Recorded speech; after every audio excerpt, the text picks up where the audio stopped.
Hai Mas Bro dan Mbak Bro. Di sini dan seterusnya kita akan banyak ngobrol soal, bukan ngobrol, kita akan banyak ceritain pengalaman kita dan pengalaman orang lain yang menurut kita perlu untuk direnungkan dan buat jadi bahan pelajaran gitu. Cerita pertama, pernah gak sih kita, kalian, siapapun sudah ngelakuin usaha yang maksimal tapi hasilnya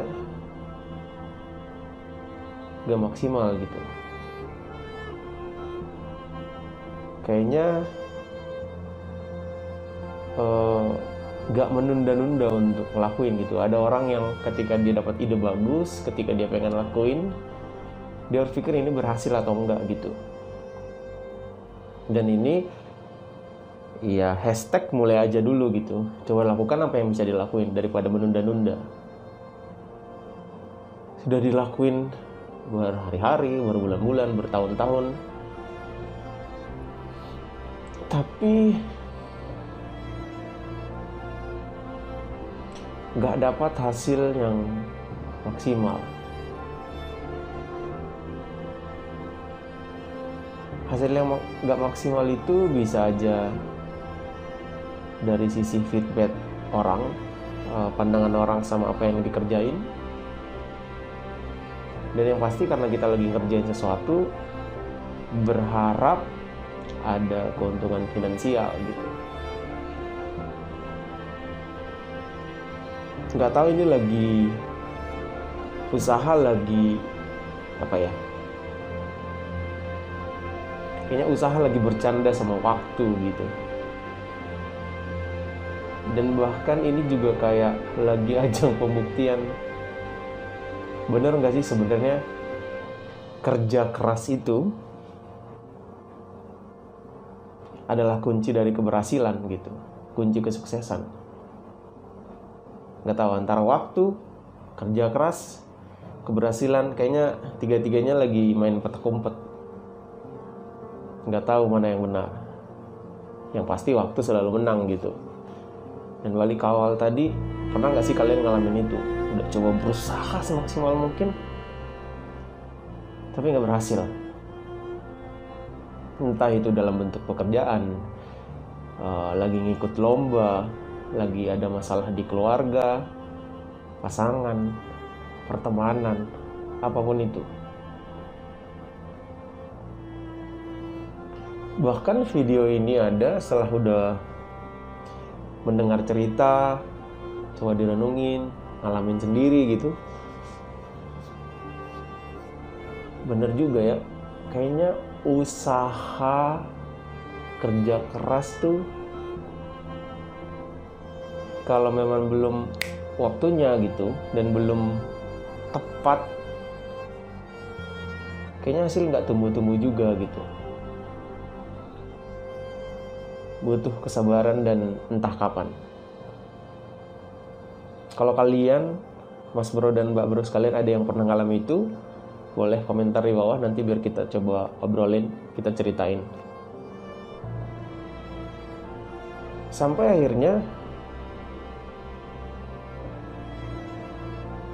apa ya,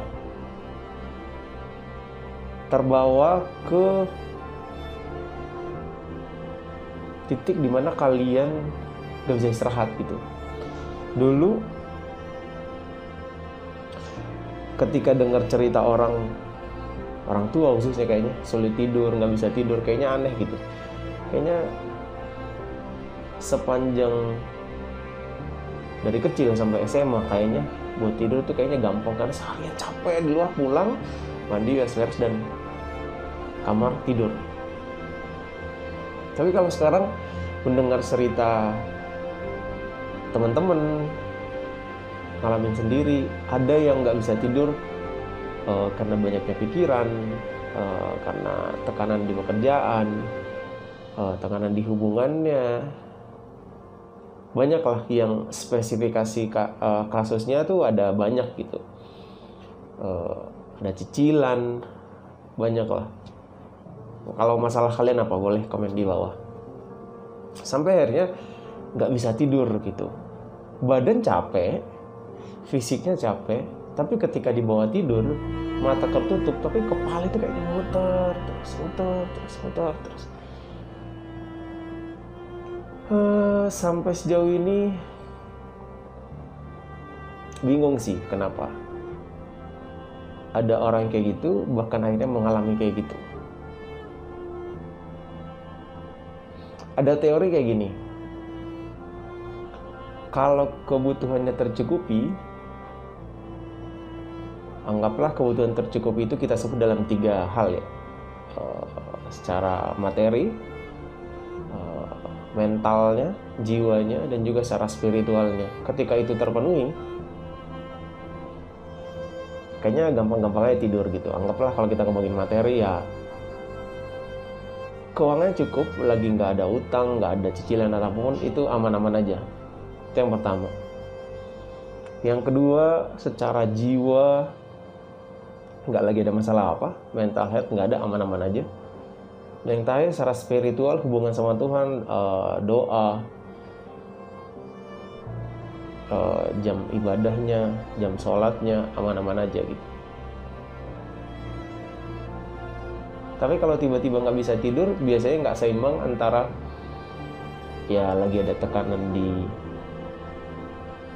keuangannya, atau lagi ada pikiran karena ada beban pekerjaan. Itu biasanya. Tapi kan ketika pun tahu itu, nggak mudah semata-mata untuk langsung tutup mata dan tidur. Ya. Kayaknya sampai sebatas itu yang bisa di-share. Buat Mas Bro dan Mbak Bro sekalian yang pengen diceritain di sini, boleh silahkan. Atau kalian yang punya pengalaman yang sama, yang lagi mendengarkan, kita nggak mau share secara personal orangnya, tapi pengen share ceritanya gitu. Karena kadang ada rasa sendiri, sepi, karena ngerasa bebannya terlalu besar,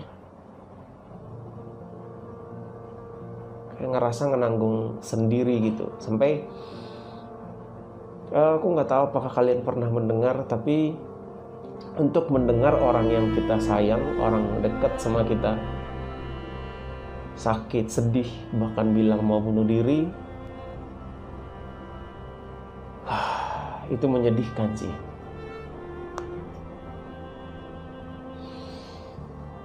Itu salah satu alasan kenapa kita buat channel ini, channel ceritain ini. Kalau memang sudah nggak ada lagi tempat untuk cerita, ya mari kita ngobrol bareng di sini, mari kita cerita bareng di sini. Ya, kurang lebih itu. Kalau ada kalian yang lagi udah berusaha semaksimal mungkin, kayaknya semua usaha yang dia ngerti, yang dia tahu, udah coba dilakuin gitu, tapi nggak berhasil juga, boleh share di kolom komentar. Buat yang dengerin di YouTube, buat teman-teman yang di Spotify, nggak tahu Spotify ada kolom komentar atau enggak, kalian boleh datang ke YouTube lah. Di YouTube nanti kita bisa sediakan link deskripsi untuk ngobrol langsung sama kontak admin yang kita punya. Dan satu, setiap cerita yang kita buat, begitu kita rekam, langsung kita share. Salah satu alasannya adalah dari dulu saat mendengar banyak orang punya masalah kayak gini,